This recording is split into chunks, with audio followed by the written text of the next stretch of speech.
Blackwood Prod.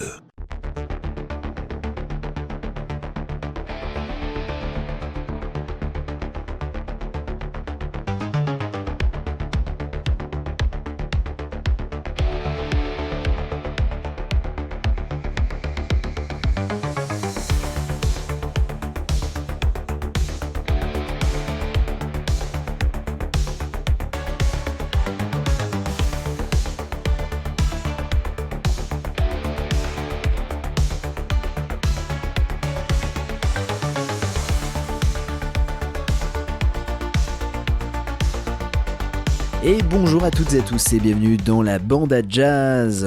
Aujourd'hui une émission un peu particulière puisque je reçois une invitée, pas n'importe laquelle. C'est une invitée avec laquelle avec qui je faisais des lives à une certaine époque, en 2020, pendant alors pas pendant le Covid, mais juste après le Covid. En fait, on faisait pas mal de lives sur la série The Boys. Et ça fait si longtemps. Ça fait si longtemps, ouais, ça fait, je crois que c'était 2020, fin 2020, début 2021, on a fait ça. Donc ça me touche énormément de refaire un épisode, voilà, un podcast avec toi. Et oui, mais je vous présente la petite Isa. Comment vas-tu ? Bah, ça va très bien, et toi ? Bah ouais, ça va, super. Alors, je sais pas si j'ai dit, oui, c'était un live sur Instagram, mais j'ai dû le dire, ouais, je perds un peu la mémoire. Oui, tu l'as dit. J'ai dit, ouais, je l'ai dit ? Ouais, trop bien. Non, mais c'est vrai, et j'en ai gardé quelques-uns dans mes archives. Ah, c'est vrai qu'on c'est bien marré quand même. Bon, le sujet prêtait bien. Oui, Boudin d'amour. Et je te dois toujours le coussin. Ah, mais oui, c'est vrai.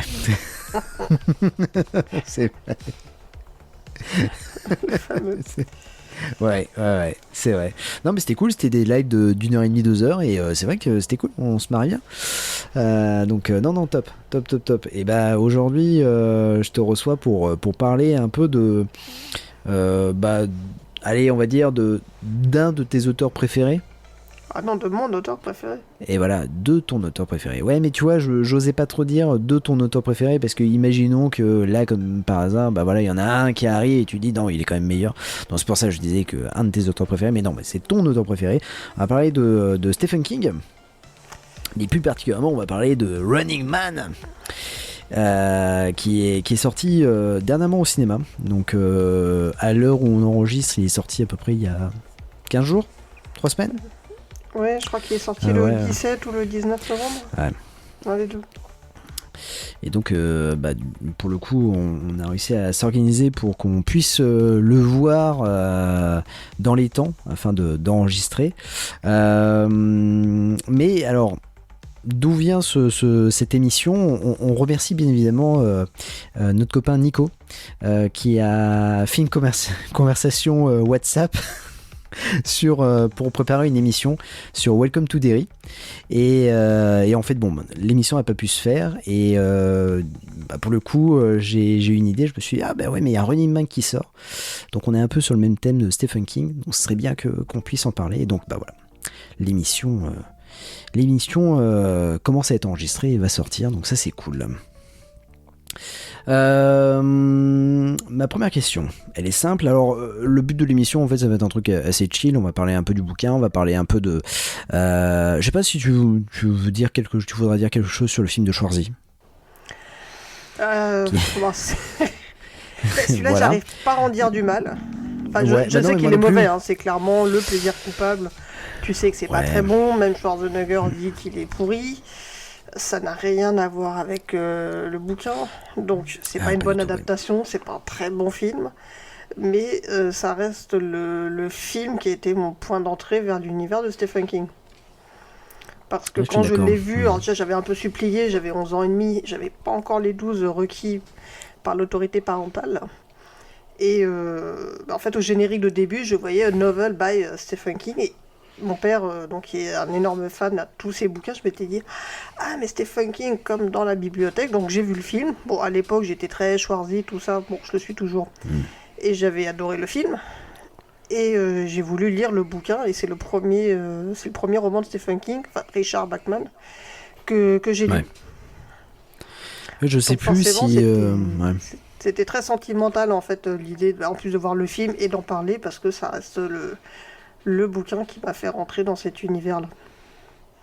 Et que j'ai relu à plusieurs reprises. Je l'ai relu là même hier et j'ai réussi à le finir pour ce soir. Bravo. Excellent, bravo. Bravo à toi. Moi je l'ai pas relu le livre. Je l'ai en tête, je l'ai bien en tête. Puisque j'ai un petit souvenir avec ce bouquin. Le film, je l'ai découvert quand j'étais petit, j'avais 10 ans, c'est mon père qui me l'a montré en VHS. Il me disait ouais, Running Man c'est cool. Et il me parlait en fait de Running Man, il me parlait aussi de la version française qui était sortie bien avant, qui était sortie en 83 avec Gérard Lanvin, Le Prix du danger. Oui, qui est une adaptation plus fidèle de Running Man pour le coup. Oui, voilà, c'est ça, totalement. C'est de Robert Sheckley. Et pour le coup j'avais adoré Running Man avec Schwarzenegger. C'est un film que j'aime beaucoup, même s'il a ses défauts, mais je trouve que voilà, ça fait partie des premiers films de Schwarzenegger qui m'ont plutôt marqué. Et puis un jour je vais à la Fnac et je tombe sur Running Man, le bouquin. Et alors en fait c'est un livre que j'ai lu parce que quand je suis arrivé à Paris, je vivais dans ma belle famille et donc je faisais en fait Meaux, gare de l'Est tous les jours et donc je lisais énormément et Running Man m'a accompagné pendant toute une semaine. Et c'était incroyable de pouvoir suivre ce personnage qui est à la fois un anti-héros et qui essaye un peu de se sortir de ce marasme qui est en fait que lui inflige ce jeu de télé-réalité. D'ailleurs en parlant de ça, est-ce que tu peux rapidement me résumer Running Man? Alors, pas le film de Schwarzy. Pas le film de Schwarzy, non.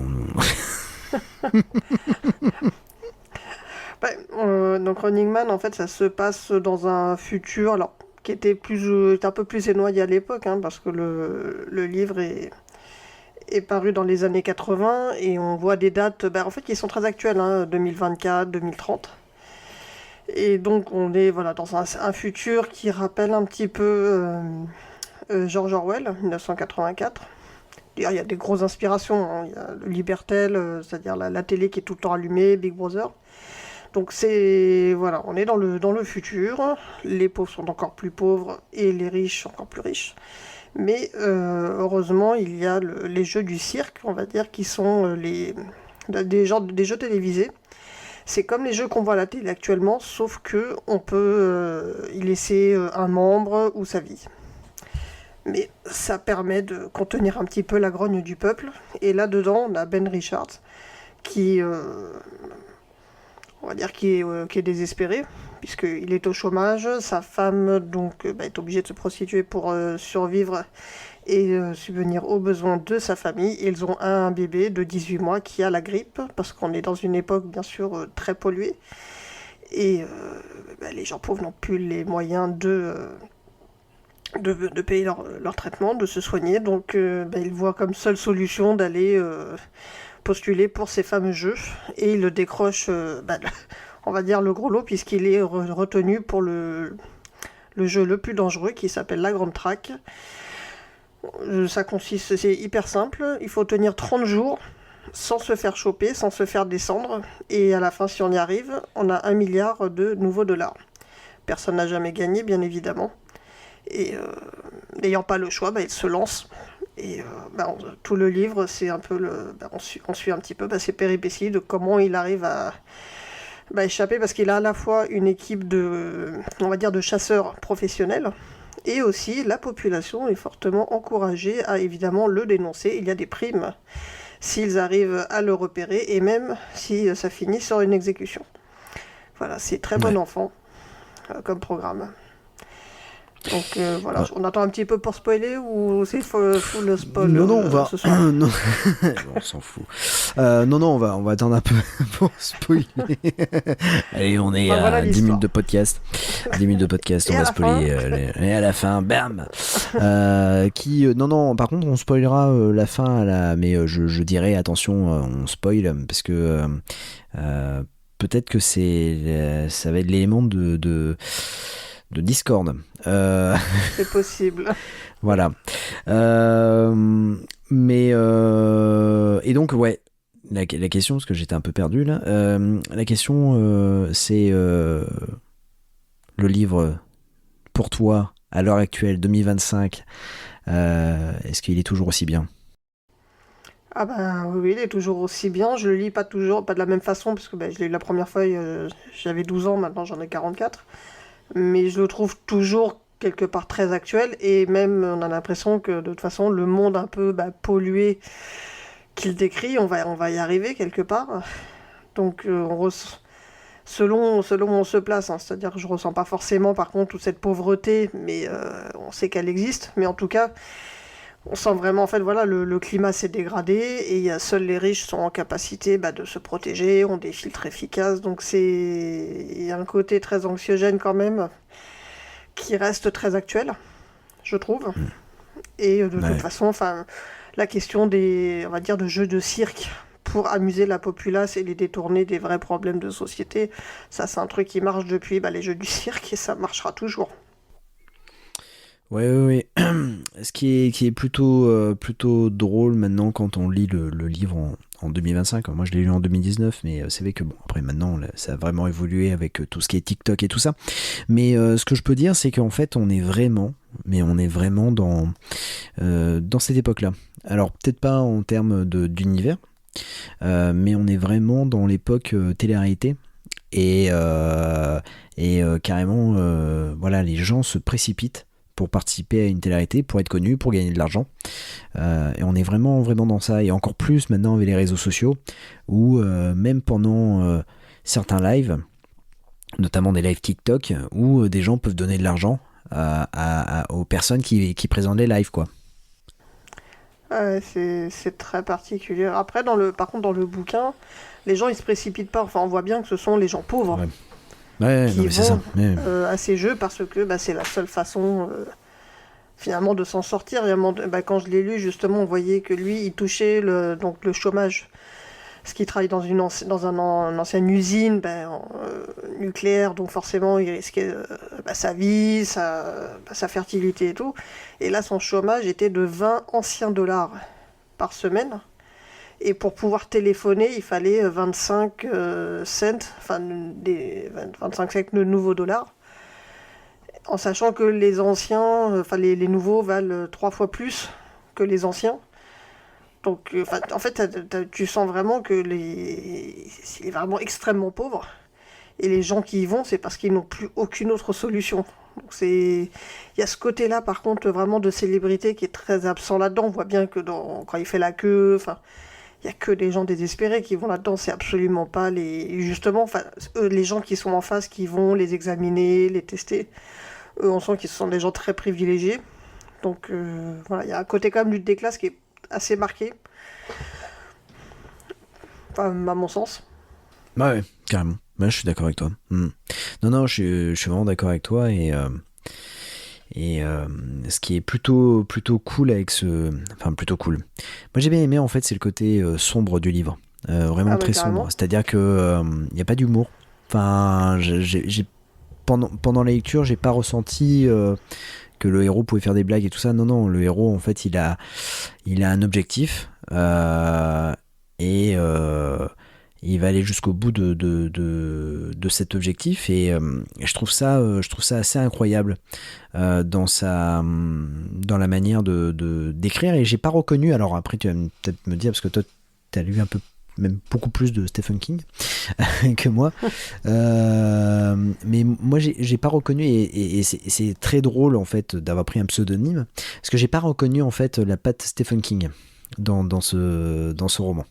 Et j'ai vraiment aimé. Quand je dis la patte Stephen King, c'est qu'il va pas mettre 40 pages pour décrire une porte, quoi. Oui, je vois. Bon, de toute façon, c'est souvent le reproche qu'on lui fait. Oui, c'est. De toute façon, il se lit quand même très vite et il n'est pas Ah ouais, structuré par chapitre. C'est un compte à rebours ouais, c'est ça, ouais, ouais, qui exact. commence à 100 et qui après terminera par 0. Donc là où il aime bien en fait faire des flashbacks, expliquer. Là, c'est vrai que c'est très très chronologique. Il y a un compte à rebours. Et c'est vraiment dans l'action, c'est vrai qu'il prend pas de détour. Ouais. Mais vraiment, on arrive à cerner un petit peu l'environnement dans lequel il vit, Ben Richards, par ce qu'il pense. Il y a quelques descriptions, mais il s'arrête pas. C'est vrai que c'est Running Man, ça avance. Et c'est vrai qu'il est beaucoup plus sobre dans sa narration. Et c'est extrêmement efficace. Hein. De toute façon, moi, je l'ai relu en 2 jours dans le train. Ouais, bah c'est ça. Enfin, moi, je l'ai acheté en bouquin de poche. C'est 315 pages. Ça se lit super rapidement. Et puis, ouais, c'est vrai, la façon d'écrire et tout ça, je me dis, waouh. J'ai pas reconnu du tout le style Stephen King, mais j'ai beaucoup aimé le côté très sombre, très noir du livre où, en fait, enfin, je me suis senti transporté et je me suis mis à la place du héros, quoi. Et en fait, je sais pas, c'est vraiment la première fois dans Stephen King où je me suis, je me suis senti transporté et vraiment je vivais dans la ville, quoi. Et je vivais ce jeu. Et c'est là, en fait, ça a totalement dénoté ma façon de recevoir après le film de Schwarzenegger, parce que quand j'ai lu ce livre-là, je me suis dit, ah ouais, mais en fait, ça n'a rien à voir avec le film de Schwarzenegger, qui est beaucoup plus coloré, qui est bourré d'humour, et qui a des personnages complètement allumés, avec, des loupiottes sur la tronche et tout ça, avec des tronçonneuses. Je me dis, ah ouais, non, mais c'est pas du tout ça, en fait, comment il s'appelle, le bouquin. lui, C'est Chainsaw Man, un truc comme ça, non, c'est pas... Faudrait que je... C'est Dynamo, enfin, c'est Dynamo, je crois. Et, ah oui, c'est très kitsch.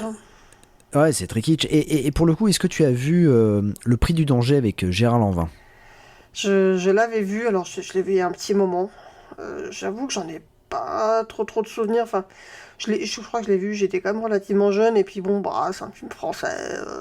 C'est un peu les a priori c'est un des film jeunes français, de l'époque. ouais. C'est français. Donc, mais bon, t'as pas le... Enfin, vraiment dans mes vieux souvenirs, je me disais que voilà, c'était en fait c'était le même bouquin, mais bon, moi j'avais vu ça sur... et puis de toute façon il n'y a pas Schwarzy, donc c'est nul. Ouais. Bon, on peut être un peu bidon quand on est jeune, hein, très clairement. Non, mais tu l'as revu récemment, toi ? Ouais, je l'ai revu récemment, je l'ai revu cet été, parce qu'il est actuellement sur OCS. D'accord. Et donc, je l'avais jamais vu, et en fait, c'est exactement... c'est très fou ce que je vais dire, parce que en fait allez, lâche-toi. mais non, c'est très fou, mais en fait je me dis que Stephen King il s'est bien inspiré de Robert Shackley, parce qu'en fait quand j'ai vu Le Prix du danger, c'est comme si je voyais Running Man, quoi. Il y a eu des petits problèmes de procès et tout ça à l'époque. Hein. Alors oui, il y a eu des problèmes. Alors je sais pas si Stephen King il a été approché. Je sais que le film Running Man avec Schwarzenegger a été il y a eu un procès. Ouais. Mais pour le coup ils n'ont pas attaqué le livre de Stephen King. Et ce qui est fou, parce qu'en fait c'est exactement, Le Prix du danger, c'est exactement l'adaptation de Running Man. Et puis bon, j'ai pas lu la nouvelle de Robert Shackley, mais c'est exactement en fait le bouquin Running Man de Stephen King. Et pour le coup, alors il n'y a pas le lore du héros ou autre, hein, mais c'est vrai que c'est un gars qui alors il me semble, pareil, il est au chômage, et il faut qu'il trouve... il voit qu'il peut gagner de l'argent facile, et donc il s'inscrit à un jeu télévisé qui s'appelle Le Prix du danger, il me semble, et qui est diffusé sur toutes les télés. Et en fait il y a une équipe de chasseurs de primes qui est là pour l'assassiner, et il y a des épreuves à chaque fois. Alors il y a une épreuve au départ, c'est pour sélectionner les bons candidats. Il y a une épreuve d'avion où en fait ils volent avec très peu de carburant, il n'y a plus personne dans l'avion, donc il est obligé de piloter correctement, et donc après t'as les autres candidats qui peuvent mourir. Et puis après pour le coup, il est jeté dans la ville, et là aussi le public peut le dénoncer, et il est filmé constamment, et puis t'as les chasseurs de primes qui sont là pour le flinguer, et pareil, il a une mise à la fin de, je sais plus, 1 million de francs, je crois, et en fait, pour le coup, j'ai exactement reconnu Running Man et je me suis dit waouh, c'est incroyable. Parce que je trouvais que c'était une superbe adaptation, quoi. Alors que Yves Boisset avait carrément dit que c'était pas une adaptation de Running Man, mais c'était une adaptation du Prix du danger de Robert Sheckley. L'inspiration, le plagiat était plus du côté... T'es pas de son côté à lui, effectivement. Non, voilà, c'est ça. Et donc voilà. Est-ce que tu as des choses à ajouter en tout cas pour l'adaptation, enfin pour le livre? Non, mais on aura plein d'autres choses à dire après. Voilà, totalement.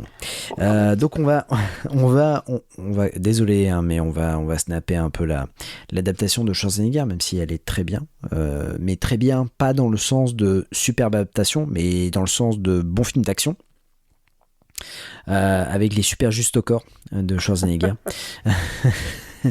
mais oui, ils en ont fait juste un petit jeu télévisé, mais sur un plateau, avec des méchants qui vont essayer de tuer Schwarzy. Évidemment, Schwarzy il va réussir à vaincre. Bon, pas assez comparse, mais bon, c'est le jeu.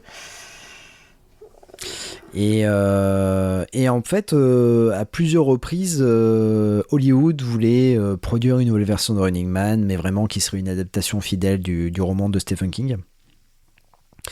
Ça a été pensé à plusieurs reprises, puis à un moment donné,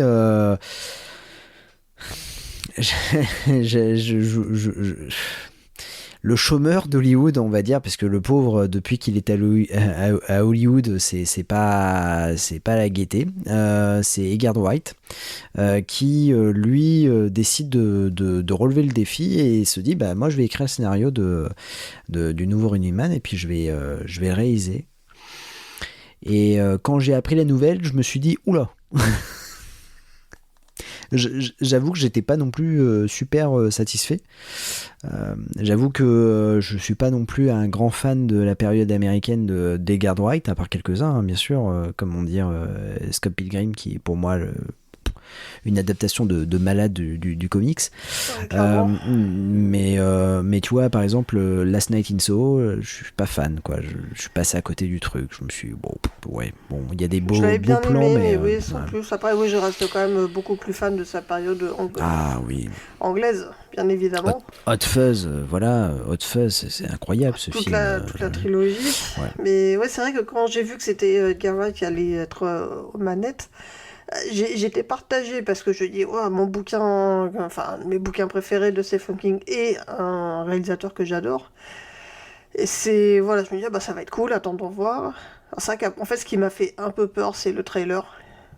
Je voulais pas le voir, mais j'ai eu l'occasion de le voir et quand je l'ai vu je fais je sais pas si j'ai envie d'aller le voir. Ben Richards, 35 ans, marié, un enfant dans un état de santé critique. Il faut qu'on trouve de quoi payer un médecin. Ben, sois prudent. Situation professionnelle, blacklisté. Mais il vous reste un moyen de vous en sortir. Le plus grand show télévisé du pays. La violence fait partie de nous. Alors libérez-la. Bienvenue à Running Man. Les participants ne survivent jamais. J'ai aucune envie de me faire buter. Alors allez vous faire mettre. Voilà. C'est ça qui va vous faire gagner. La règle est simple. Vous tenez 30 jours avec le pays entier à vos trousses. Et votre famille ne vivra plus jamais au milieu des taudis. Je vais revenir. Et je réduirai cet immeuble en cendres. Je vous le promets. Voilà, c'est ça l'esprit. On est en Amérique, bon Dieu de merde. On n'est pas là pour se laisser emmerder. Ouais!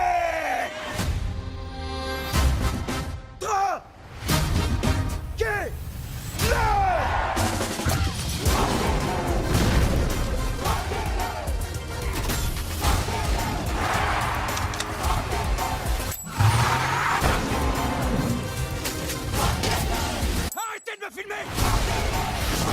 Tu t'es jamais demandé si le jeu était pas truqué? On va vite le savoir.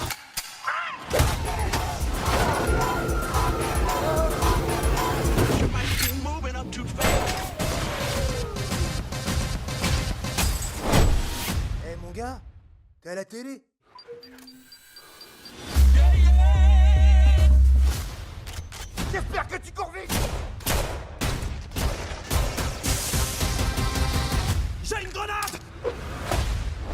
Garde-la.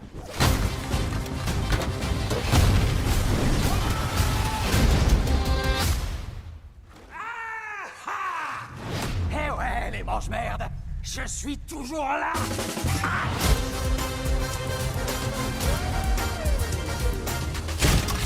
Eh les gros bras!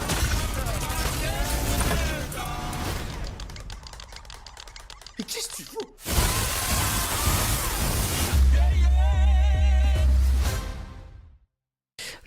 Je pense que c'est le trailer, honnêtement, qui a desservi le film. Parce que rappelons que Running Man a été un échec au box-office, puisqu'il a rassemblé aux États-Unis 35 millions de dollars, le budget de 110 millions, je crois. Donc 35 millions de dollars, et là je crois qu'il est en fin de carrière. C'est-à-dire qu'il va peut-être passer les 40. Il fait un gros bide, alors ce qui est dommage, parce que malgré tout, il a quand même énormément de qualité. Mais c'est vrai, alors bon, après, faut voir ce qu'on en attend. Mais c'est vrai, quand j'ai vu le trailer, j'ai fait, voilà, ça faisait vraiment le film d'action, burné. Je fais, waouh, mais c'est pas le bouquin, là, c'est... J'y suis allé parce que je me dis, bon, allez, je veux voir ce que ça donne quand même. Mais j'y allais pas non plus, j'étais pas chaud, quoi, très clairement. Moi j'ai vu la bande-annonce avec Seb, on est allé voir, je sais plus c'était quel film, je crois que c'était Yoroi, et en fait on voit la bande-annonce, et Seb n'avait pas lu Running Man, et on voit la bande-annonce, il me dit « Ah, ça a l'air cool », et moi j'ai dit « Ouah, je sais pas, parce que comment dire, le côté humour... et action, je me suis dit, wow, ça n'a rien à voir avec le roman de Stephen King. Donc pour moi, je partais du principe que en fait, j'allais revoir un truc avec Schwarzy, quoi. C'est vraiment, je me suis dit putain, en fait, c'est dommage, mais ils comprennent pas ce que l'on veut, quoi.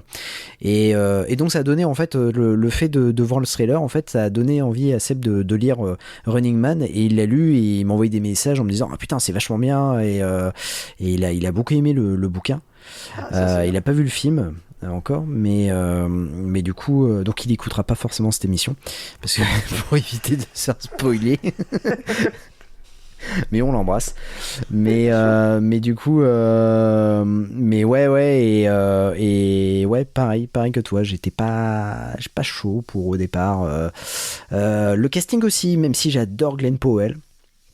Je suis un fanboy de Glenn Powell depuis que je l'ai vu dans Top Gun, mais bon, je l'avais vu aussi dans Scream Queen à l'époque, et je trouvais que c'était un putain d'acteur, et le fait qu'il explose maintenant, je trouve que ça cool. Il a vraiment la gueule du héros américain, et ça c'est plutôt drôle. Mais encore une fois, quand je l'ai vu dans le rôle principal de Running Man, je me suis dit, waouh, putain, mais Richard Bachman, Ben Richards. Ben Richards, voilà. Ben Richards, il ressemble pas du tout à ça, parce que bon, il est mastoc, Glenn Powell, et Ben Richards, il est un peu, voilà, il est maigre, il cherche à manger. Oui, je crois qu'il doit faire 1m4, vraiment de mémoire, 1m85, 80 kg, donc bon, c'est pas non plus, c'est pas choisi, hein. Oui, voilà, ouais, c'est ça. Mais voilà, c'est quand même quelqu'un, voilà, qui est au chômage, bon, qui est bâti, mais voilà, il y a un moment donné, il dit, heureusement que je mange pas à ma faim. Mais oui, alors bon, c'est... Ouais, de voir, c'est le gars, mais qui fait vraiment... Glenn Powell, il fait très héros américain, baraqué. On le voit à plusieurs reprises, torse nu et même à poil. C'était sympa, mais bon, ça fait pas très Ben Richards. Alors... Et voilà, ouais, et en fait, il dégage une assurance qui, je trouvais, était un peu à contresens. Enfin, parce que dans le roman, on va dire qu'il a de l'assurance, mais pas du tout l'assurance du mec, on sent bien, voilà, qui est beau gosse, qui plaît, il y a tout qui réussit, c'est un mec sérieux, ouais, dans le bouquin. C'est un mec sérieux qui a un objectif, en fait. C'est un objectif, en fait, il a plus rien à perdre. Enfin voilà, il a un objectif, et il faut qu'il sauve sa femme et son gosse, quoi. C'est son but ultime. Alors que dans le... Enfin bon, on va en parler dans le film, mais c'est vrai que je trouve que l'objectif est vite abandonné. Enfin, je sais pas, Après, ils ont quand même un peu édulcoré sa situation de départ. Ouais. Parce que bon, déjà, elle travaille dans un club. Alors que bon, dans le roman, elle se prostitue, hein, c'est vachement... Enfin voilà, en fait, la situation de départ, elle pue quand même vachement plus le désespoir. Très clairement, voilà, on ressent plus vraiment un désespoir, tandis que là, c'est... Enfin, il y est toujours, mais bon, je pense qu'on en reviendra dans la partie ce que j'ai moins aimé dans le film. Mais ouais, c'est un peu édulcoré. Enfin, après, on n'était pas obligé de montrer exactement pareil, mais... En fait, je te rejoins. En fait, je trouve que c'est un film qui est édulcoré, mais je pense que c'est un... Running Man, c'est compliqué de l'adapter en film parce que, de par sa violence, soit c'est un film qui a un petit budget, tu vois, ça pourrait être un film indépendant hyper violent et ça passerait parce que du coup je pense que tu fais Running Man en film vraiment adapté, l'adaptation fidèle de Stephen King, putain à la fin mais t'es en dépression quoi. C'est pas faux. Tu t'en sors pas vivant parce que le film serait court, je pense qu'il durait 1h30 tu vois, mais tu sors de la salle, t'es épuisé quoi. Ouais, après, là, le film, il dure 2 heures. Par contre, je les ai pas trop sentis. C'est quand même passé vite. Ouais. Et de toute façon, tous les éléments de narration du bouquin étaient dedans. C'est-à-dire que... Oui, il y a eu des non, petits c'est sûr. ajouts. Il y a eu un gros ajout. Il y a eu un gros ajout. Oui, mais sinon... mais sinon, bon, voilà, toute la chronologie du bouquin est dedans. Donc, oui, mais c'est ça qui est cool parce que tu vois, même là, en l'ayant lu en 2019, quand j'ai vu le film, j'ai reconnu le bouquin. Je me suis dit, ah putain, il a placé ça, ah c'est cool, ouais. Enfin, vraiment, c'est comme si je le relisais une seconde fois. Je me dis, ah ouais, ok, ouais, d'accord, je me souviens de ça. Et ça faisait vraiment, en fait, c'est ça que j'ai apprécié, c'est que vraiment, il a essayé de coller. Mais en tout cas, il a essayé de suivre le même arc narratif, les mêmes épreuves du héros, et ça c'est cool. Même la poursuite, dans la ville, je trouve ça génial. Le fait qu'il puisse prendre l'avion et tout ça, je me suis dit le train, je me dis tiens c'est génial ça c'est bon là ouais, je me suis dit il a osé le faire.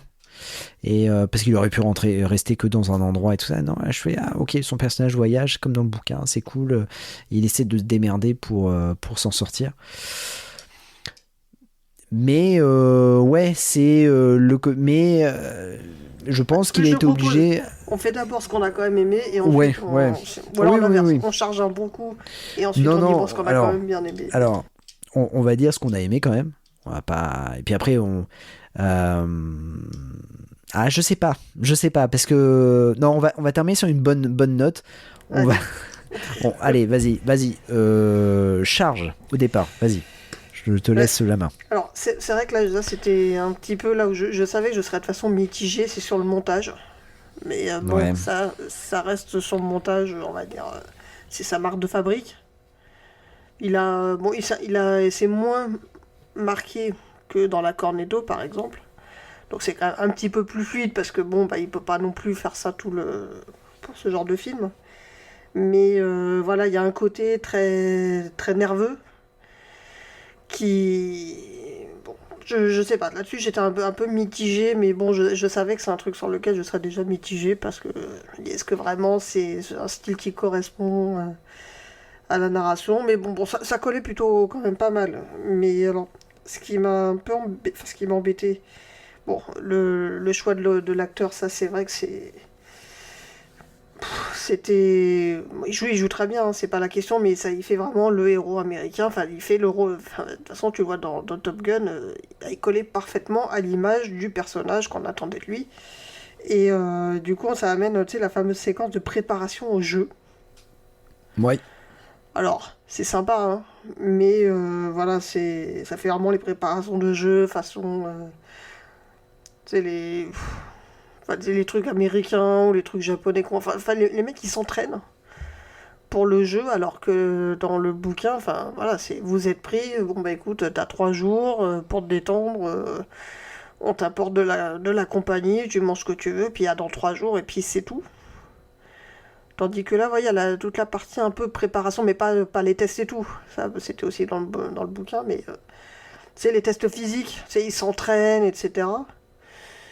Bon, ça faisait très divertissement et c'était... Enfin, je trouvais qu'on passait un peu à côté du fait que c'était des jeux où, bon, c'est quand même hyper dangereux. On en voit un, justement, où on voit un petit gros qui court et qui claque d'une crise cardiaque. Mais voilà, quoi, la préparation au jeu. Et en plus, on voit Ben qui, forcément, rend service à quelqu'un, lui sauve la peau, alors que l'autre, il a failli tomber. Et on voit que du temps où il était employé, c'était quand même un mec bien qui pensait aux autres avant. Non, ça donnait pas du tout l'impression. Enfin, Ben Richards, ça restait quelqu'un d'en colère et d'assez nihiliste quand même. C'est-à-dire, il se fiche un peu des autres. Voilà, il fait son taf, lui, il a sa famille, il a sa fille, le reste, tu sens qu'il s'en fout totalement. Donc voilà, ça le présentait un peu comme le bon gars, tu vois, qui il a pas eu de chance dans la vie. Enfin, ouais, ça en rajoute un peu trop. Je trouve que c'était vraiment pas nécessaire. Enfin, c'est vrai que j'étais mitigée sur les ajouts, parce qu'il n'y avait pas tant de bouquins. C'est sympa, mais bon, comme la partie avec, je crois que c'est Ethan, enfin Parakis, ouais. qui est joué par Michael Cera. Bon. Michael Cera, ouais. Forcément, bon ouais, c'est un peu son acteur fétiche, il aime bien le placer dans ses films. Mais autant le début, ça collait bien, le mec, le pote de Bradley qui va l'aider à s'en sortir, et qui avait installé tout un tas de pièges. Enfin, il y avait un côté un peu cartoonesque, qui était hyper décalé. Alors je dis c'est rigolo, mais bon, je pense qu'en fait c'est le problème du décalage entre ce que t'attends quand tu connais le bouquin et voilà, j'aurais pas lu le bouquin, j'aurais certainement vu différemment en disant c'est marrant, ça va, c'est un truc qui se prend pas la tête, mais bon, c'est pas forcément ce que j'attendais. C'est toujours le problème, un bon film, bonne adaptation, ou bon film, mauvaise adaptation, enfin... Ouais, je trouvais ça un petit peu dommage. Et à côté, ils ont essayé de rajouter un peu des personnages secondaires. Enfin, ils n'ont pas rajouté, mais de leur donner un petit peu plus d'épaisseur que dans le bouquin. Bon, je trouve que ça marche pas très bien. La femme de Ben Richards. Bon. Elle sert à rien. Elle sert à rien. Plus. Enfin. Ouais, non, elle sert à rien. Totalement. Enfin, vas-y, continue. Ouais, voilà, surtout ce que j'ai pas spécialement aimé. Bon, ça m'a pas empêché d'apprécier quand même le film dans sa globalité, quoi. Mais bon, c'est... Voilà, en tout cas, en ce qui me concerne. Et pour toi, alors ? Écoute, moi je suis sorti de la salle j'étais avec mon meilleur pote, on était allé le voir et lui il a pas vraiment, oui il a dit oui c'est pas mal, voilà. Moi je suis sorti avec un gros middle en me disant ouais bon oui bon ok d'accord c'est un blockbuster, voilà. Malheureusement je suis sorti de la salle en disant ouais bon ok. Je m'attendais à un film vraiment, quand j'ai vu la bande-annonce, je m'attendais à vraiment un truc bourré d'humour et tout ça, ce qui n'est pas forcément le cas. Et c'est pour ça, je pense que la bande-annonce dessert vachement le film, parce qu'en fait, il y a un ton qui est quand même assez sérieux dans le film. J'étais très étonné de la part de Edgar Wright, d'ailleurs, de mettre un film assez... voilà, sans trop mettre d'humour. Enfin, il en met, et malheureusement, c'est très maladroit quand il en met. Parce que ça colle pas du tout au thème du film. Et je suis d'accord avec toi, les personnages secondaires sont pas forcément utiles. Il essaye de les étoffer, mais ça sert strictement à rien. Ben Richards, il est... c'est le bon petit soldat. C'est-à-dire que c'est le gars, t'as pas de chance quoi mec. Franchement, t'as pas de chance. Putain, tu t'es fait virer, t'es blacklisté, tu peux plus travailler, ta fille est malade, ta femme accumule plusieurs emplois. Ouais. Mais en même temps, t'es un mec bien. T'es un mec bien parce que tu mérites de réussir et tout ça, mais tu peux pas. Et en fait, tu te dis, ah ok. Ils essayent vraiment qu'on puisse sympathiser, enfin qu'on ait de l'empathie pour le héros. Et je trouvais qu'à un moment donné, ça faisait trop, quoi. Je me disais, ouais, bah, c'est bon, c'est bon, on sait que c'est le héros. Pas besoin non plus d'en rajouter. Et puis il y a ce côté Edgar Wright. Moi j'aime beaucoup Edgar Wright, la période britannique. J'aime beaucoup Edgar Wright, comme je disais, sur Scott Pilgrim. Mais je trouve que pour ce film-là, les scènes un peu what the fuck, où il pouvait mettre un peu d'humour,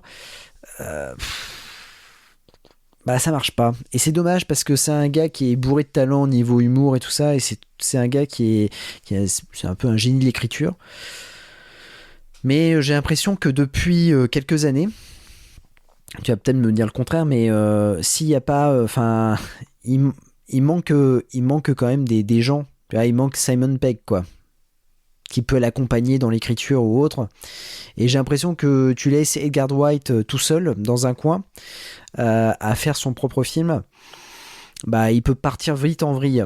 Alors il est sauvé, par exemple, je vais mettre Baby Driver, que j'ai beaucoup aimé, mais Baby Driver est sauvé par la réalisation. Je trouve que la réalisation de Baby Driver est tout simplement incroyable, et le montage et la réalisation, c'est énorme. Le scénario, bon, il est ce qu'il est, et puis c'est pas ce qu'on va chercher pour ce film-là. Par contre, Last Night in Soho ou même Running Man, alors un peu plus peut-être Last Night in Soho au niveau de la réal, où c'est un peu plus léché, et je trouve que la photographie est quand même assez belle. Mais Running Man, en fait, c'est un film basique.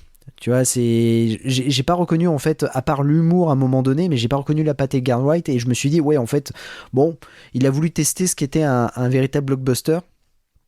On lui a donné 100 patates, et vas-y mon gars, fais ton film, et c'est pas son truc, en fait. C'est pas son truc. Plutôt de revenir sur un public de niche, ouais. Et de faire des trucs plus barrés. Après, bon, ou alors,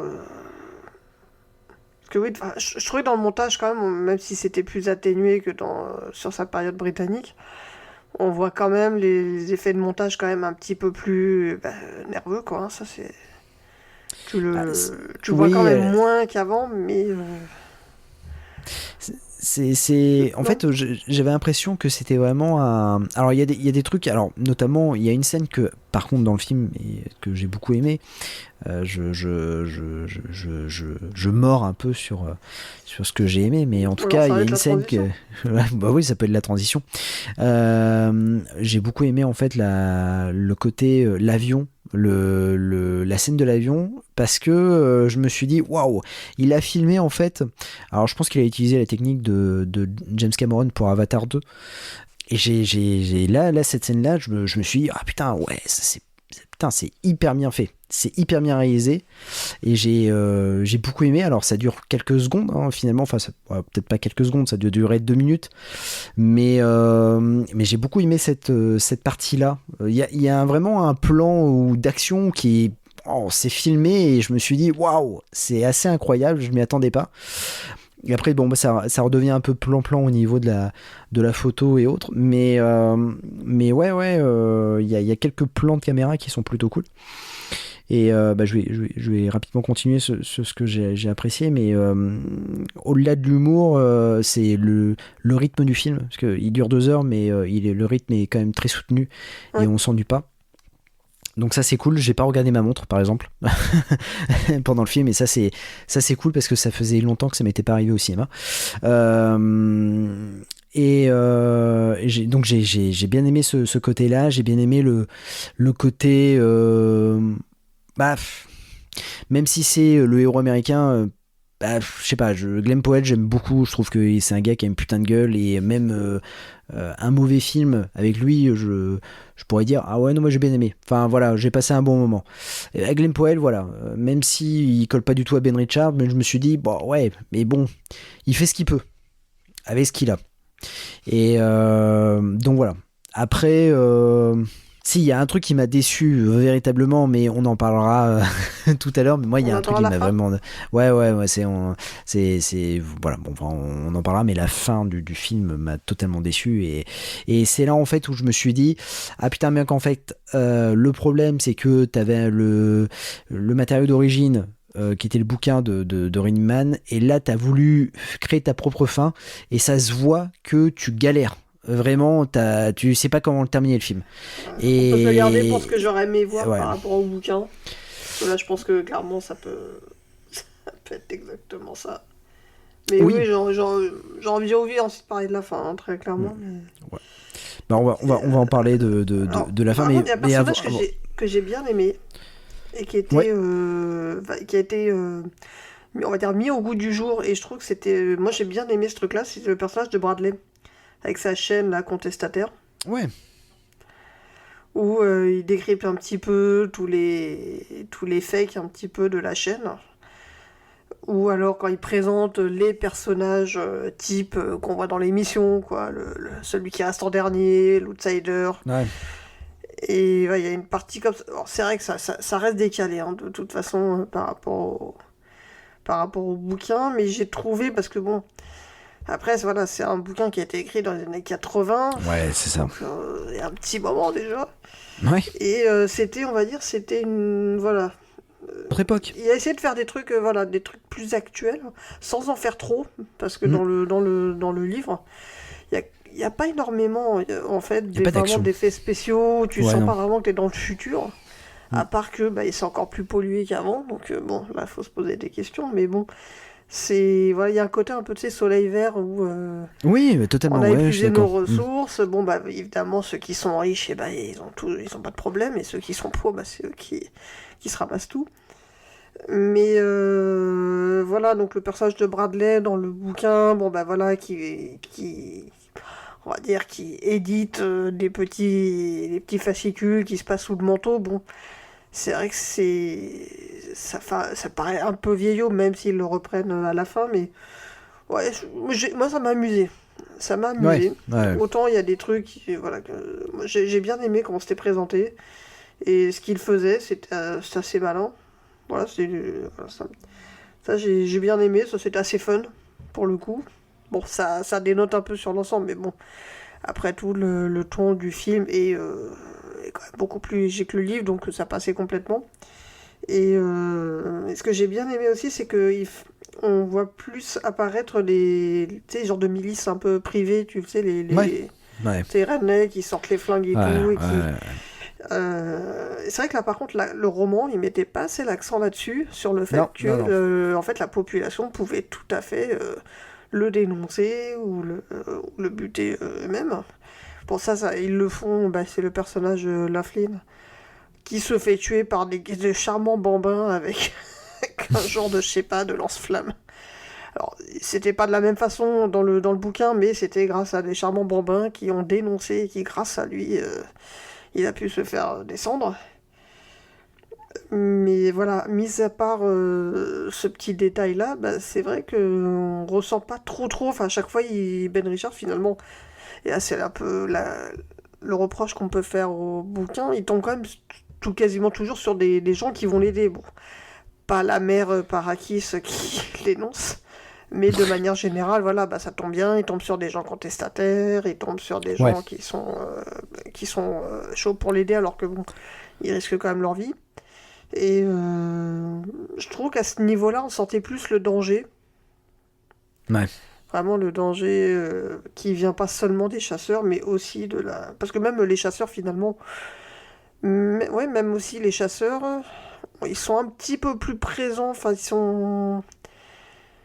sont plus loin dans le roman, j'ai l'impression. Bon, se font... quand il y a l'explosion là dans l'hôtel, ils meurent tout pareil, mais ils ont pas vraiment le visage, quoi. C'est quelque chose. Non, ils ont pas un rôle prépondérant dans le bouquin. Donc oui, c'est vrai quand même qu'ils ont mis plus l'accent sur le danger des autres pour Ben Richards. Et ça, je trouve que c'était vraiment plutôt bien vu. Et c'était une bonne idée. Et puis bon, c'était pas mal aussi l'introduction du drone. Ouais.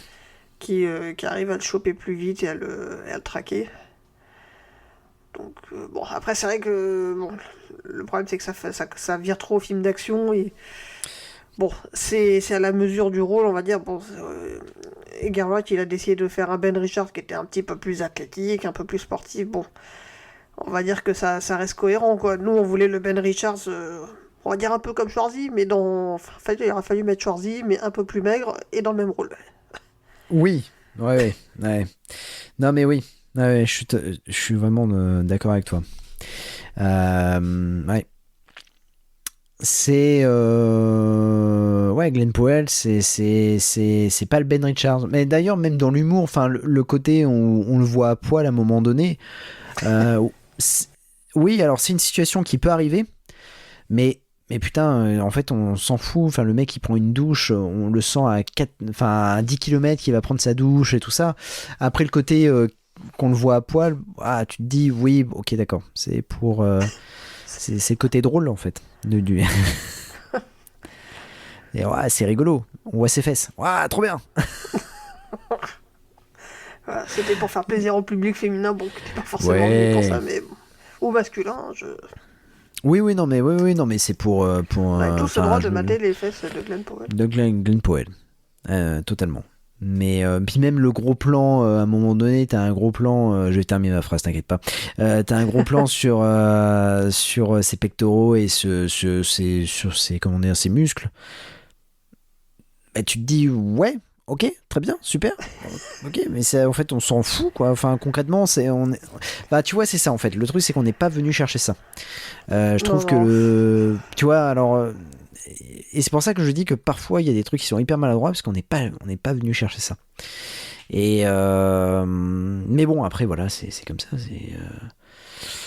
On a dit qu'on disait des choses un peu positives quand même. Oui, non mais totalement, oui, on va mettre non mais moi par exemple le truc positif pareil, hein, c'est comme je t'ai dit, c'est le coup de l'avion. Je trouve que la scène de l'avion est cool. Je trouve que comment dire, le côté comment dire, les gens peuvent attaquer Ben Richards, ça je trouve ça aussi génial.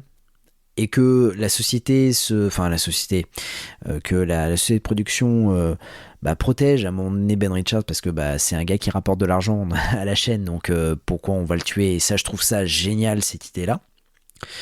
En tout cas, qu'ils le mettent dans le film. Et qui développe un peu plus l'or, j'adore.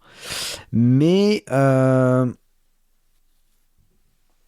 pour le coup, tu vois, je l'ai pas senti tant vénère que ça dans le film.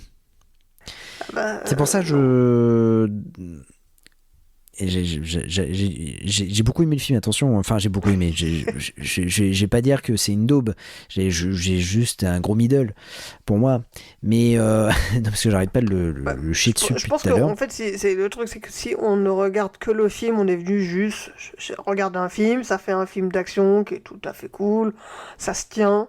C'est vrai que bon, pour ceux qui ont lu le bouquin avant, il y a une attente qui est déçue. Même si bon, ça reste fidèle, j'ai pas passé un mauvais moment, j'étais même plutôt rassuré parce que bon, quand j'ai eu le trailer, j'ai un peu un reculon, hein, très franchement. C'est le point positif. Non, ça va, l'histoire elle est quand même respectée. Voilà, ça se tient globalement. Donc à part à la fin, on va finir par y arriver à force de tourner autour du pot. Mais voilà, accepter la fin, voilà, c'était plutôt bien respecté. Les petits ajouts, des fois c'est un peu bof, mais des fois ça fonctionne, des fois non. Voilà, si je sors de ce que j'attendais de ce film, je suis pas déçu. Voilà, je suis pas déçu. C'est pas forcément l'adaptation que je voulais, mais ça va. Après, oui, si c'est adaptation, vraiment, il manque des choses, on a dit, c'est pas assez poisseux. Richards, on sent moins ce désespoir. Là, c'est vrai que des fois, il a ce côté un peu, je sais pas comment dire ça, un peu Deadpool, tu vois. Ouais, totalement. Mais je pense que en fait, le problème, c'est qu'il a un budget à 100 millions de dollars, le Coco, et que là, le film passe tout de suite d'un film indépendant à un blockbuster. Et donc, il peut pas faire ce qu'il veut. Et donc il est obligé de mettre des choses qui fonctionnent dans les autres films, et notamment le côté Deadpool. Mais c'est vrai que le côté poisseux et tout ça, enfin concrètement tu fais un film et honnêtement hein, tu fais l'adaptation fidèle de Running Man, déjà tu prends pas Edgar Wright en tant que réalisateur, tu prends Mike Flanagan déjà de base et tu fais un film d'1h30 ou d'1h40 et tu fais un truc hyper violent, hyper poisseux, film indépendant. Oui, ça marcherait, mais niveau public, il y aurait personne, quoi. Enfin, quoique je sais pas, parce que là, il y a personne qui est allé le voir, donc. Ce qui est quand même dommage, parce que je trouve que le film n'a quand même pas cette désaffection. Mais tu vois, c'est fou, mais comme quoi il y a quand même le problème Edgar Wright, c'est Edgar Wright qui est au générique, les gens vont pas voir le film. Alors que sa période britannique, tout le monde allait voir ses films. Enfin, les 3 films ont cartonné en Grande-Bretagne. Tu vas il va aux États-Unis, bon, il se fait un peu avoir par Joss Whedon pour Ant-Man. Et alors que je pense que Ant-Man avec réalisé par Edgar Wright, c'était exactement ça ce qu'il lui fallait. Enfin, je veux dire que le film aurait carrément cartonné. Enfin, et peut-être qu'il aurait eu une autre carrière. Mais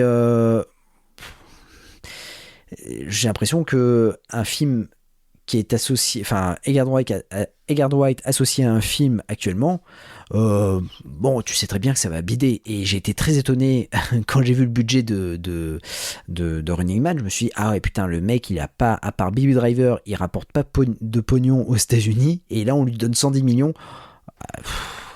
On sait très bien que ça va. Là, vu le four que ça fait. Je sais pas si. Oui, mais je pense que là, il va. Enfin, encore une fois, je pense qu'il faut qu'il retourne à ses premiers amours et qui nous pondent un autre film avec Simon Pegg. Et je pense que ça fonctionnera. Ouais, c'est possible. Mais bon, est-ce que tu le truc dont on avait très envie de parler quand même. Ouais, bien évidemment. Attention, spoiler. Si vous n'avez... Alors déjà, on peut spoiler, hein, bien sûr, mais si vous voulez voir à tout prix le film et vous dites « Ah mon Dieu, il faut que j'aille voir le film !» Et allez-y, parce qu'il est en train d'être enlevé. Donc, c'est quand même un film qui vaut le coup d'œil, malgré tout. Ouais. Non, mais c'est un film... c'est un film qui vaut le coup d'œil, et je vais te dire un truc qui va être violent. Mais c'est pas le film où tu te dis « Ah, je le vois au cinéma » ou « Je le vois sur Netflix ». Enfin, tu vois, c'est un film du dimanche, tu vois, où tu te dis, ah, ok, très bien, c'est bon, voilà. Mais ce que je veux dire, c'est que oui, foncez-y, parce que concrètement, il reste plus beaucoup de séances, donc allez-y, foncez, et vous allez quand même passer un bon moment, vous allez quand même kiffer. Même si, par contre, si vous avez lu le bouquin, détachez-vous un peu du bouquin et de l'univers du bouquin, et quand même allez voir le film et profitez-en. Voilà, parce que c'est toujours cool aussi d'aller au cinéma. Mais pour le coup, là on va passer à la partie spoiler, on va parler de la fin. La fin qui était le plus gros enjeu pour moi, honnêtement. Alors, honnêtement, je me doutais qu'il n'y aurait pas cette fin-là. Enfin, je me dis, c'est tellement nihiliste et désespéré. Celui-là, je me demandais en fait quelle fin il allait faire. J'y ai cru quand même. Et voilà, je me suis dit quelle fin il va faire, mais je pense qu'il fera pas celle-là. Et pourtant, c'est une fin qui m'avait... c'est une des choses qui m'avait le plus marqué quand j'ai lu ce bouquin, parce que j'avais 12 ans quand j'ai lu Running Man, et je vois une fin comme ça, j'étais sur le cul. Enfin, pour moi, des fins comme ça n'existait pas. À la fin, oui, mais il va se passer un truc. Ah bah non. Parce que à la fin, Ben Richards, l'avion... Il s'écrase contre la tour des jeux. Oui, alors oui, mais de toute façon, je pense que Ben Richards n'aurait pas survécu. Il avait quand même l'intestin qui... Oui, déjà, il était quand même hyper mal barré, parce que bon, il se fait tirer dessus, mais pas juste un petit bobo. Bon, ça a l'air d'être un bobo un peu sérieux, mais là, oui, il y a quand même, en plus, je confirme, il y a moult détails sur, à un moment donné, comment il marche sur un de ses boyaux, d'ailleurs. C'est dégueulasse. C'est dégueulasse. Donc, ce moment-là, il est dégueulasse. La fin, vraiment, c'est histoire de te faire comprendre, non, mais il va pas s'en sortir. Ouais. Et je sens que même moi, quand je l'avais lu, je fais, on sait jamais, je sais pas comment, mais sait-on jamais. Mais j'étais jeune, mais pour moi, ça pouvait pas être possible qu'il se passe pas un truc, n'importe quoi, qui dit, ah, c'est bon, il est sauvé, ouf. Même si tu sens comme c'est vachement mal engagé. Mais voilà, mais la fin, Ben Richards, il meurt et il emporte avec lui la tour, parce que l'avion s'écrase. Donc voilà, la fin. Ça se termine comme ça, tu refermes le bouquin, t'es super heureux. Ouais, et t'es scotché, mais je me doutais que cette fin-là, voilà, pour un film en plus de cette envergure, blockbuster, ils n'allaient pas faire cette fin-là. Donc moi, j'étais curieux de savoir quelle fin il allait faire, quelle fin il allait proposer. Alors ce qui était assez malin, je me dis, le saligo.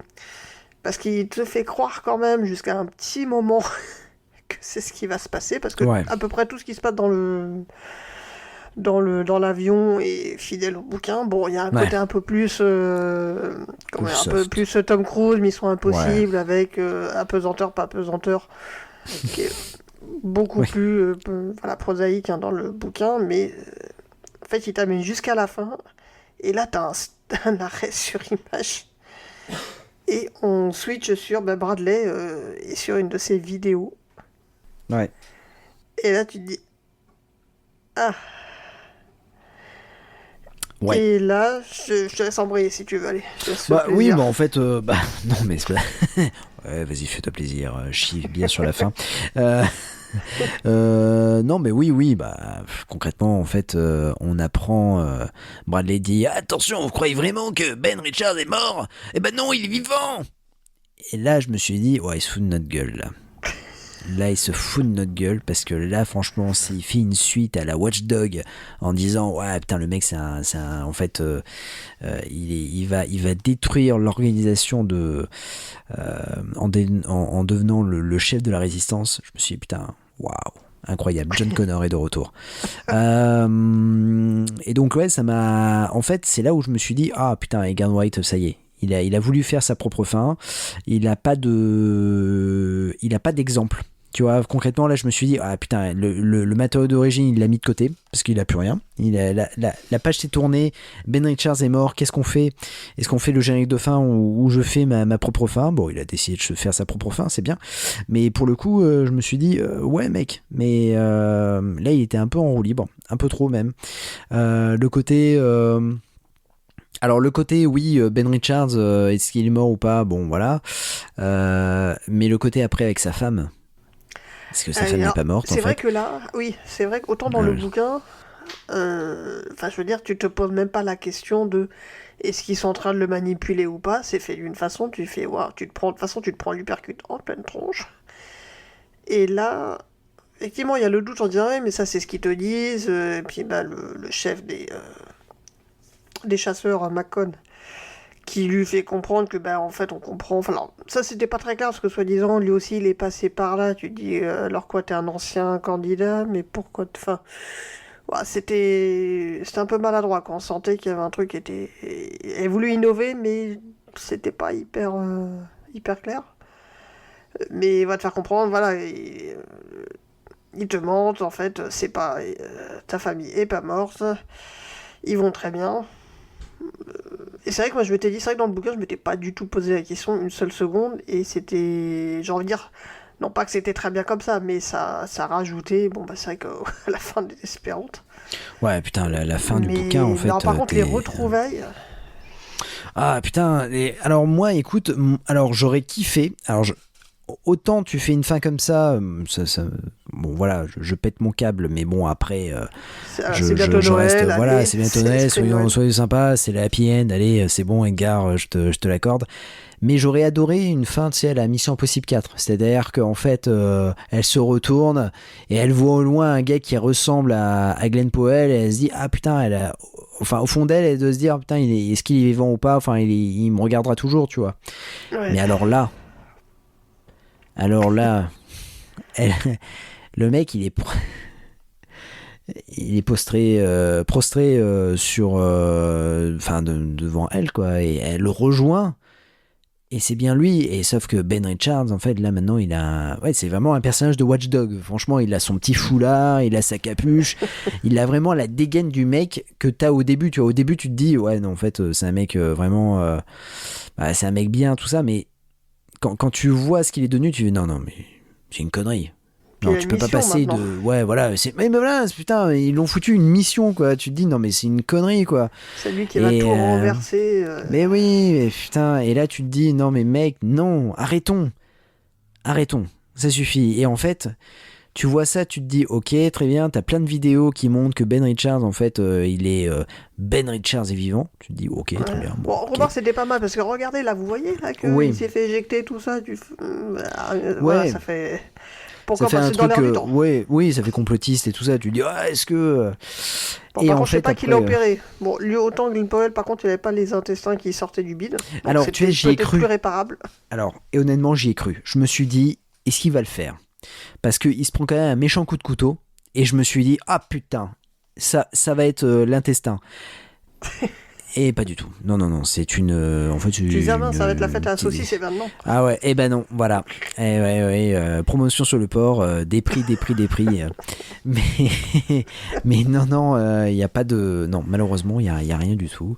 Et j'étais un peu... Ouais, j'étais deg. Je me suis dit, ah ouais, le mec, en fait, il saigne pas du tout, quoi. Enfin, il saigne, mais bon, c'est pas non plus... Il a pas une... C'était gratinure, quoi. Ouais, c'est... Bon, il s'est coupé en se rasant, quoi.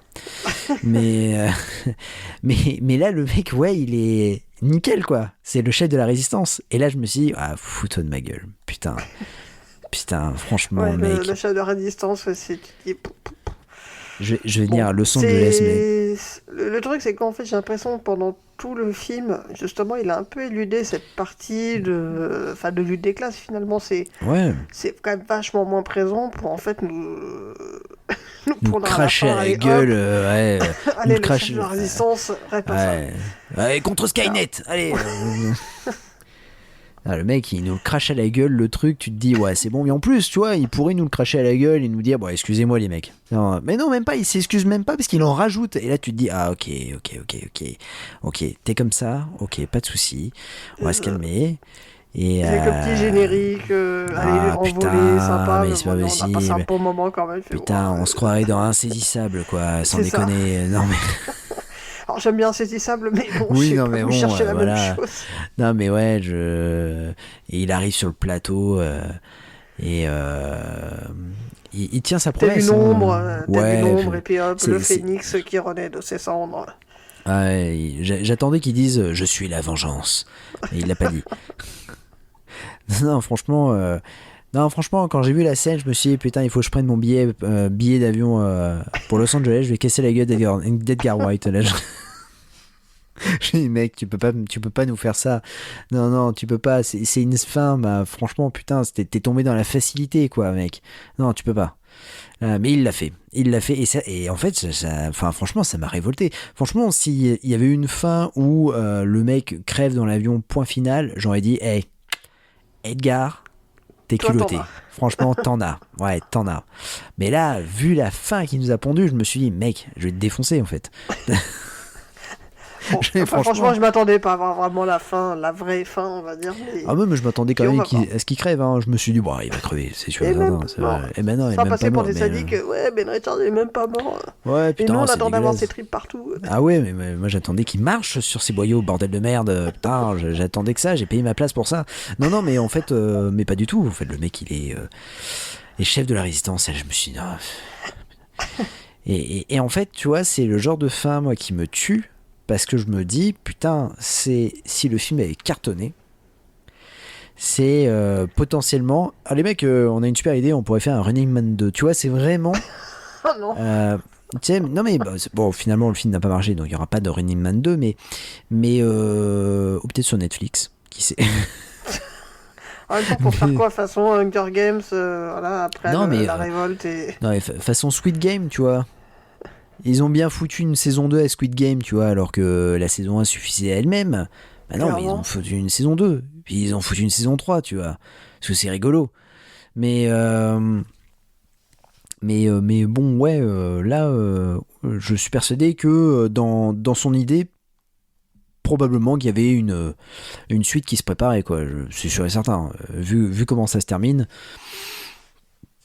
je me suis dit, bon, ok. il va nous foutre, je sais pas. Enfin, en tout cas, ouais, chef de la résistance, John Connor, trop cool. La lutte des classes, oui, t'en parles, mais c'est pas non plus dans le film.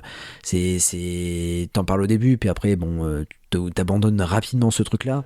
Et là, tu nous le craches à la gueule. Mais là, tu me dis, mais alors, mec, arrête tes conneries, Edgar. Reviens dans le monde des zombies.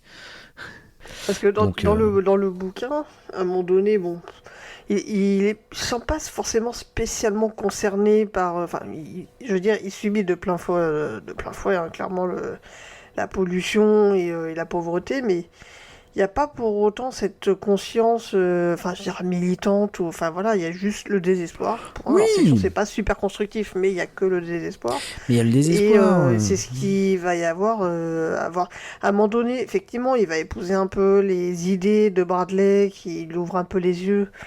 Même si, bon, quelque part, lui aussi, il en avait conscience, mais pas à ce point-là.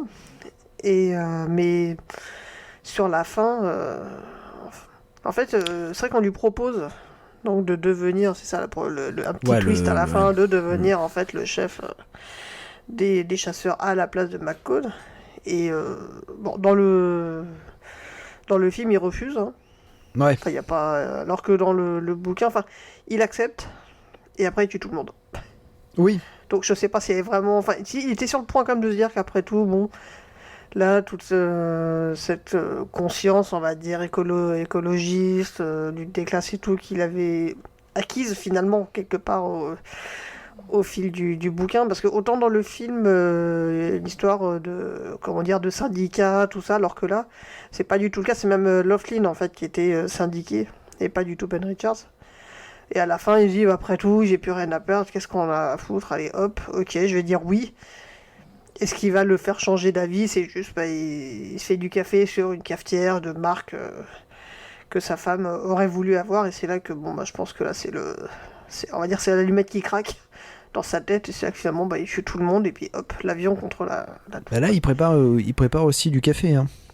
Oui, mais dire, c'est avec la cafetière qui mais on s'en fout. Qui casse la tête de quelqu'un.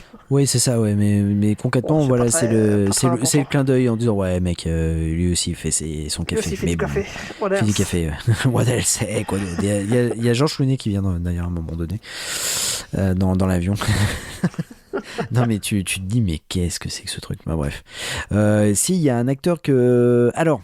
Moi, il y a un acteur qui m'a impressionné parce que je ne m'attendais pas à le voir dans ce rôle-là. Et surtout, j'étais curieux de voir qui allait jouer le leader des chasseurs de primes.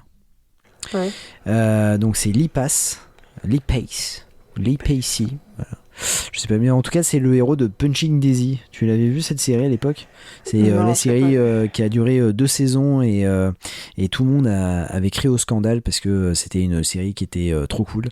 Et ça faisait partie des séries qui, un peu comme Firefly, qui ont été annulées trop tôt, et donc il y avait des pétitions et tout ça en disant non, il faut nous sauver, il faut sauver. Et puis finalement elle a été annulée. Et je trouvais que l'acteur, je m'y attendais pas du tout, et en fait il est mastoc. Il a vraiment la gueule du méchant. Ouais. Et c'était surprenant de le voir dans ce rôle-là. Là, je me suis dit, ah ouais, c'est plutôt cool. Bien parce choisi. Que là, ils le font vraiment en tenue de combat, on va dire, qui était certainement plus crédible. Parce qu'en fait, je sais pas pourquoi, en fait, McCone, j'avais toujours, en fait, dire ça, je superposais, en fait, Michael Douglas dans Chute libre. Ah oui, c'est ça, ouais, totalement. Ouais, parce c'est que vrai. La coupe, il est en chemise, pantalon, tout ça. Et je sais pas pourquoi, dans mon imaginaire, j'ai toujours calqué cette image au personnage de McCone. Donc là, tu le vois vraiment, en même temps, c'est un chasseur, donc c'est un peu plus logique que de le mettre en chemise et pantalon à pince. Mais oui, c'est pas mal. Après, finalement, c'est pas il arrive plutôt sur la fin. Enfin, c'est pas un rôle vraiment déterminant, même dans le bouquin. Non, mais mais c'est... Là, il a un rôle un peu plus important. Il a des beaux plans de caméra. C'est un peu le mec qui va avoir la dernière balle. qui vise bien et tout ça. Donc oui, pour ça, pour le coup, j'ai trouvé que oui, il a bien étoffé parce qu'il fallait un Némésis et il lui a trouvé un bon Némésis, même si je trouve que Josh Brolin, parce qu'on n'en a pas beaucoup parlé de Josh Brolin, mais Josh Brolin, je l'aime bien. Je trouve qu'il a une bonne gueule dans ce film-là. Je trouve que c'est un acteur qui est assez impressionnant parce qu'il fait un grand écart à chaque fois. Il peut jouer un rôle super sérieux comme dans Evanouie. Weapons, que j'ai beaucoup aimé. J'ai trouvé ça vraiment cool comme film. Et là, jouer un rôle de crapule. Oui, non mais c'est ça, d'enfoiré de service. Et j'ai adoré. J'ai adoré le voir dans ce rôle-là. Donc et puis en plus il est vraiment guest star quoi, parce que concrètement à chaque fois qu'on le voit c'est derrière un bureau. Donc voilà. Après c'était pas mal de choisir lui parce que la description quand même de Dan Killian dans le bouquin serait peut-être un peu moins passée.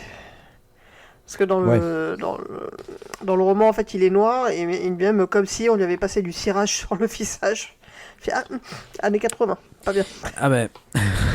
Ça passe pas. Là, c'est Dan Aykroyd dans Un fauteuil pour deux. C'est pas terrible. Mais on a les références qu'on mérite. Voilà. Non mais je l'ai revu en plus. Un bon choix. Je l'ai revu dans Un fauteuil pour deux, blague à part, il y a pas si longtemps que ça, et je me suis dit le film a quand même hyper mal vieilli. ça ne passe plus. Il y a des films comme ça qu'on voilà, c'est ça. Non mais finalement oui, c'était un bon choix de l'avoir en tant que méchant, et ça c'est plutôt cool. Est-ce que tu as des choses à rajouter? Je dirais que même si on n'a pas arrêté de râler tout le long, mais, mais si on n'a pas d'attente, vraiment de grosses attentes par rapport au bouquin, on passe un bon moment. Oui, voilà, c'est ça. C'est surtout ça, c'est-à-dire qu'à partir du moment où tu n'attendais pas quelque chose, alors moi c'était difficile de pas en attendre quelque chose parce que c'est le plus vieux roman que j'ai lu de lui,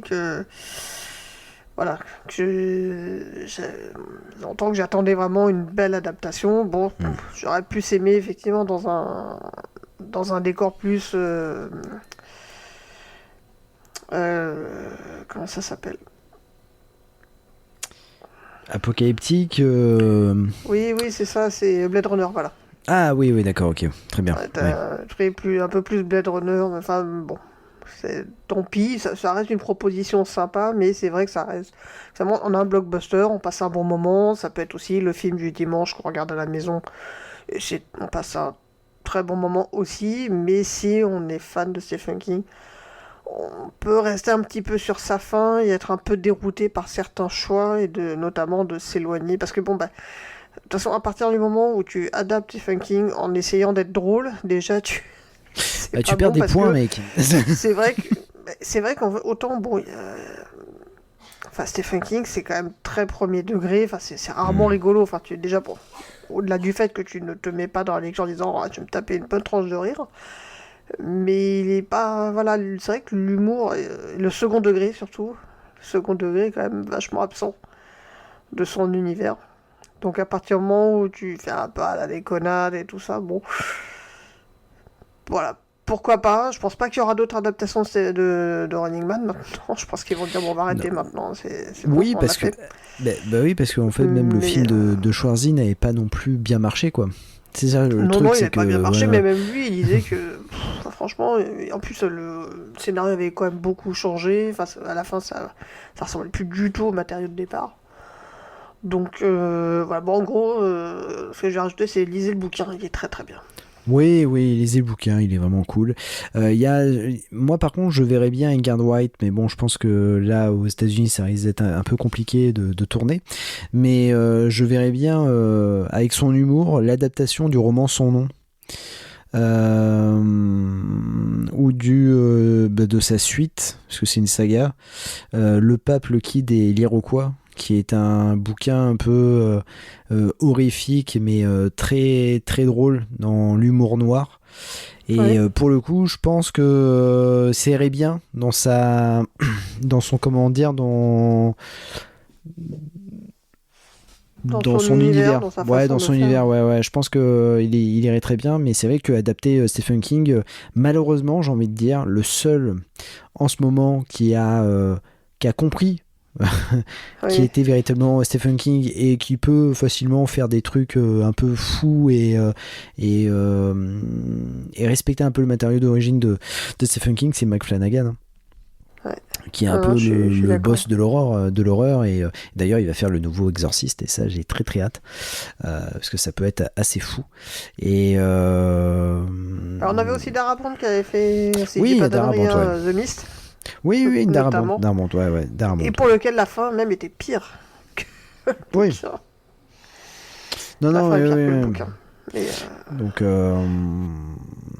Donc voilà, à l'heure où on en parle, j'ai toujours pas lancé Welcome to Derry. J'ai toujours peur en fait de me lancer dans cette aventure parce que je sais pas, je le sens pas ce truc-là, mais je vais m'y mettre, et on en parlera dans le podcast bien évidemment de Welcome to Derry. Ouais, bon, je suis pas forcément énormément emballé parce que c'est un peu de la redite quoi, c'est Pennywise.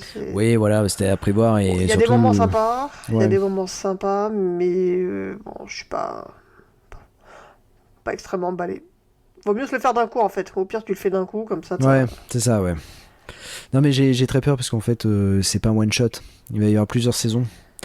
Et oui. Ouais. et ça c'est chiant. Ma petite Isa. Où est-ce qu'on peut te retrouver ?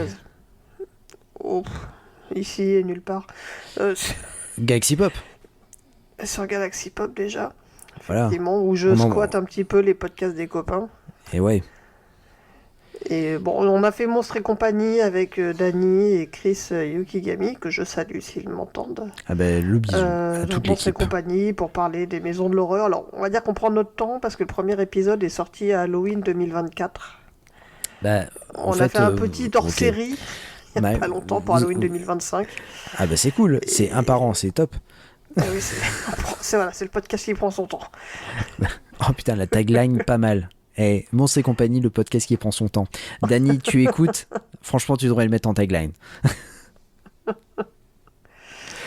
Puis après, bon, je suis un petit peu sur les réseaux, enfin sur Instagram, sur Blue Sky, plus trop sur Twitter parce que Twitter c'est pas bien.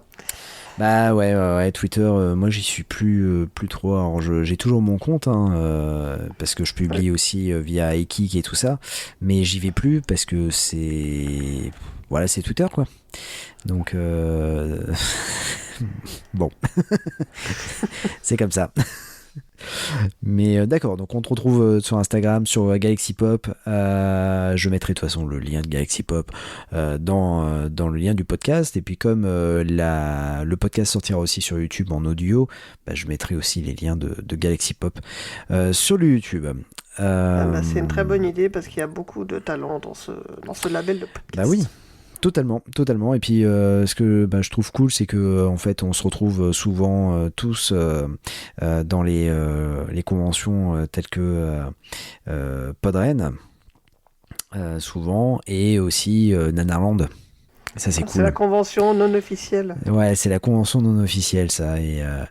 Et Dany a toujours ses micros et peut à tout moment nous interviewer et nous faire dire des bêtises.